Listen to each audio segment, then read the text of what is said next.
আসসালামু আলাইকুম। Break university admission preparation নেওয়া পোলাপান, তোমরা তো ব্রেক ইউনিভার্সিটি এডমিশন টেস্ট আসলেই এখন চিন্তা করো যে ভাই এখন তো রিজেকশন রেট বেড়ে গেছে, পরীক্ষা কেমনে হয় কিছু জানি না, আমি কিছু প্রস্তুতি নেই নাই। তোমাদেরকে আমি আগে একটু কোশ্চেন প্যাটার্ন দেখাই। ব্রেক ইউনিভার্সিটির ডিপার্টমেন্ট গুলাকে যদি আমি ডিভাইড করি, আমি 4টা ভাগে ডিভাইড করতে পারি।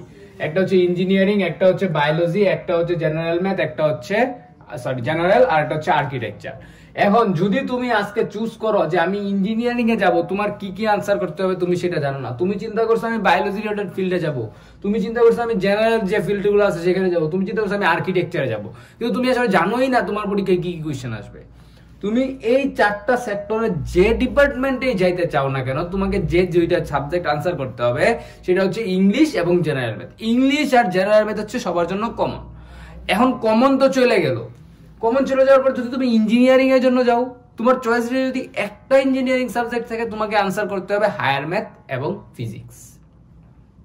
এখানে মার্ক কত সেটা ব্যাপার না, মার্ক মাত্র 10 হায়ার ম্যাথ ফিজিক্সে, কিন্তু তোমাকে প্রস্তুতি নিতে হবে ফুল। তুমি যদি তোমার চয়েস লিস্টে 3টা চয়েস দিতে পারো, তুমি 3টা চয়েসে তুমি 3 সাবজেক্ট চয়েস দিতে পারো, 3টা সাবজেক্ট চয়েস দিতে পারো। এই 3টা সাবজেক্টের মধ্যে যদি একটা সাবজেক্ট ইঞ্জিনিয়ারিং হয়, তোমাকে আনসার করতে হবে জেনারেল ম্যাথ, ইংলিশ, এই দুইটার পাশাপাশি হায়ার ম্যাথ এন্ড ফিজিক্স। তুমি এই 3টার মাঝে একটা চয়েস দিয়ে রাখছো বায়োলজি রিলেটেড, তোমাকে এবার আনসার করতে হবে কেমিস্ট্রি এন্ড বায়োলজি। আবার তুমি হচ্ছে জেনারেল, 3টা সাবজেক্টের মধ্যে তোমার কোনো এই ইঞ্জিনিয়ারিং বা বায়োলজি নাই, 2টা সাবজেক্ট চয়েস দিছো বা একটা সাবজেক্ট চয়েস দিছো, তুমি শুধু জেনারেল সাবজেক্ট দিছো, বিবিএলএলবি দিছো, তোমাকে আনসার করতে হবে 2টা কমন, 2টা। আবার তুমি অনেক আর্কিটেক্ট, অনেক ক্রিয়েটিভ, তুমি আর্কিটেকচার দিয়ে রাখছো, তোমাকে এখানে আনসার করতে হবে ইঞ্জিনিয়ারিং ড্রয়িং। আবার এখানে অনেকেই আছে এমন পণ্ডিত যে ইঞ্জিনিয়ারিং সাবজেক্ট দিবে, বায়োলজি দিবে, আবার জেনারেল দিবে।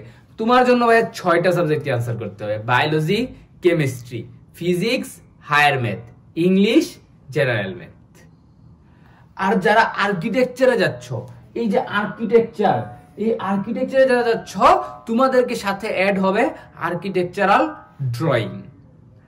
এই সাবজেক্ট, তার মানে এখন তুমি বুঝে গেছো, তোমার চয়েস লিস্ট দেখলে তুমি বুঝতে পারছো তোমার কি কি আনসার করতে হচ্ছে। আবারও রিপিট করি, ইঞ্জিনিয়ারিং এর জন্য হায়ার ম্যাথ ফিজিক্স, বায়োলজির জন্য বায়োলজি কেমিস্ট্রি, জেনারেলের জন্য কোনো কিছু দরকার নাই, আর্কিটেকচারের জন্য আর্কিটেকচারাল ড্রয়িং। তোমার সাবজেক্ট তো তুমি বুঝে গেছো, পরীক্ষাও দিছো, খুব ভালো হইছে, কিন্তু এরপরেও তোমার 2-3টা ফ্যাক্টর কাজ করতে পারে। একটা হচ্ছে প্রি ইউনিভার্সিটি, একটা হচ্ছে ওয়েটিং লিস্ট, একটা হচ্ছে ভাইভা বোর্ড। যারা জেনারেলে আসো ভাইয়া, এলএলবি বা বায়োলজি রিলেটেড ফার্মেসিতে আসো, তোমাদেরকে এই ভাইভা বোর্ড ফেস করতেই হবে। এই ভাইভা বোর্ড থেকে প্রত্যেকবার 50% স্টুডেন্ট বাদ যায়, তাদেরকে চান্স দেওয়া হয় না। এবার ভাইভা বোর্ডের লিস্ট এমন ভাবে তৈরি করা হয় যেন 50% স্টুডেন্টকে বাদ দেওয়া যায়। এই ভাইভা বোর্ডের জন্য তোমার যেটা লাগবে সেটা হচ্ছে একদম বেসিক থেকে তোমার নলেজ থাকতে হবে। সাপোজ তোমাকে বলা হয়েছে বেনজিন, এখন বেনজিন কয় কার্বন সেটা তুমি জানো না, তোমাকে ধরা হয়েছে ইন্টিগ্রেশনের নরমাল সূত্র x square, differentiation x square, differentiation formula জিজ্ঞেস করছে, বলতে পারো না, ভাইভা বোর্ড থেকে তুমি বাদ। তুমি যেমন হচ্ছে ভাইভা বোর্ডটা ফেস করতে হয় এলএলবির জন্য, সো জেনারেল মেথড নরমাল কিছু তোমাকে কোশ্চেন জিজ্ঞেস করতে পারে, a স্কয়ার প্লাস b স্কয়ারের সূত্র জিজ্ঞেস করতে পারে, a প্লাস b হোল স্কয়ারের সূত্র জিজ্ঞেস করতে পারে। আবার যদি তুমি ফার্মেসিতে যাও, তাহলে তোমাকে এই বেনজিন বা আদার্স যেসব আছে কার্বোহাইড্রেট, এনিথিং, এরকম কিছু একটা জিজ্ঞেস করবে। এটা তো গেল ভাইভা বোর্ড। এবার যদি আসি আমি ওয়েটিং লিস্টে, এই ওয়েটিং লিস্ট হচ্ছে টোটালি বোগাস। সুজা বাংলা কথায় ওয়েটিং লিস্টে তোমার নাম আসছে মানে তুমি চিন্তা করো আমি পরে কোন ইউনিভার্সিটি যাব বা পরের কোন ইনটেকে অ্যাপ্লাই করব, তুমি বাদ, কারণ এই ওয়েটিং লিস্ট থেকে কখনো কেউ চান্স সহজে পায় না।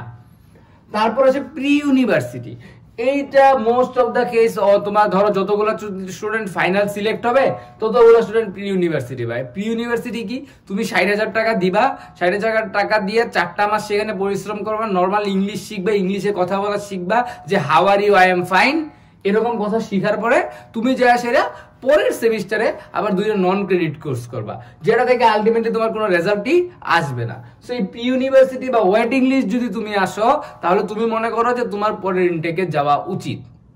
এখন তো গেল হচ্ছে কোন সাবজেক্ট দিব, কি ফেজ পার করতে পারি সেইটা পার্ট।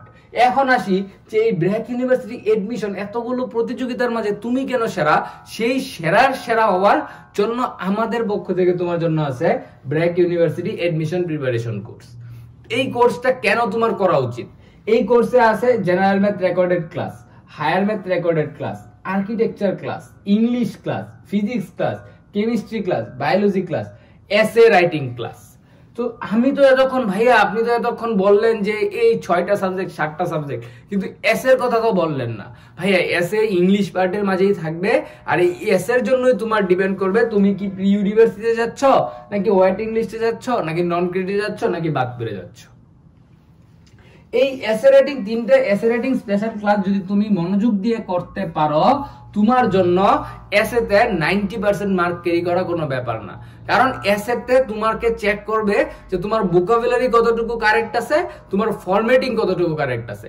এসে মানে আমরা কি বুঝি, একটা প্যারা লিখে দিব, একটা প্যারা নরমাল লিখে দিলাম আর হয়ে গেল। ধরো যে এই যে এরকম হয়ে গেল যে আমি কি করছি, আমি হচ্ছে তোমার এখানে সরি একটা টিমি,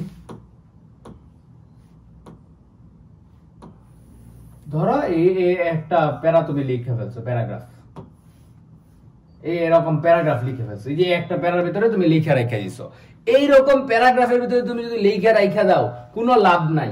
এইখানে একটু দেখো, এই যে এই ডিভাইডেশনে একটা তুমি লিখলা, এইখানে আরেকটা প্যারা তুমি লিখলা, তারপরে আরেকটা প্যারা তুমি লিখলা। এই যদি তুমি এরকম ফরমেশনে যাইতে পারো তাহলে তোমার এসে রাইটিং কারেক্ট হবে। এই যে এরকম 1 2 3 এরকম 3টা পার্টে তোমাকে এসে লিখতে হয়, যেটার ক্লাস তোমাদের কাছে এই ক্লাসে বোঝানো হয়েছে। এরকম ভাবে তুমি যদি ফরম্যাটিং এ এসে লিখতে না পারো, জগা খিচুড়ি করে, এই দেখো এখন বোর্ডটা কিরকম হয়েছে, এটা জগা খিচুড়ি, এরকম জগা খিচুড়ি করলেও তুমি মার্ক পাবা না। যদি সঠিক ফরমেশনে না লিখতে পারো তাহলেও তুমি মার্ক পাবা না। এই ক্লাসগুলো যদি তুমি কমপ্লিট করতে পারো, ব্র্যাক ইউনিভার্সিটি এডমিশন টেস্ট তোমার জন্য অনেক অনেক অনেক ইজি হয়ে যাবে। সো এর পাশাপাশি তুমি আমাদের কোর্সে পাচ্ছ Discord and Facebook support group. So এই ডিসকর্ড এন্ড ফেসবুক সাপোর্ট গ্রুপে তুমি যেটা পাবা সেটা হচ্ছে তোমার এই যে প্রস্তুতি নেওয়ার ক্ষেত্রে যে সমস্ত সমস্যা তুমি ফেস করবা, এই সমস্যাগুলোর একটা সমাধান। তোমার ইনস্ট্রাক্টরের সাথে তুমি কি নিজেকে ডিসকাস করতে পারছো, তোমার এই সমস্যা আছে ভাইয়া, আমি এই সমস্যা ফেস করছি, তোমার টিচার তোমাকে বুঝিয়ে দিবে। সো এখনই তুমি এই কোর্সটা এনরোল করতে পারো তোমার প্রস্তুতিকে সহায়ক করার জন্য। সাথে আবার এক্সাম ব্যাচ ফ্রি আছে, যে কারণে তুমি তোমার প্রস্তুতিকে ঝালাই করতে পারো। এখন যে তুমি সাবজেক্ট চয়েস দিয়ে সেটা যে তুমি কোশ্চেন বুঝলা, তোমার এই সাবজেক্ট আসবে, এখন তুমি এই প্রস্তুতিটা নিবা কেমনে? তুমি যদি পরীক্ষা না দাও তুমি জানবা কেমনে তোমার কি কি পড়া উচিত, কি কি পড়া উচিত না, বা কিভাবে কোশ্চেন আসতে পারে, বা পরীক্ষার হলের আগে কেমন কোশ্চেন হয়, আমার একটা মানসিক প্রস্তুতি দরকার আছে, সেইটা নেওয়ার জন্য আছে এক্সাম ব্যাচ।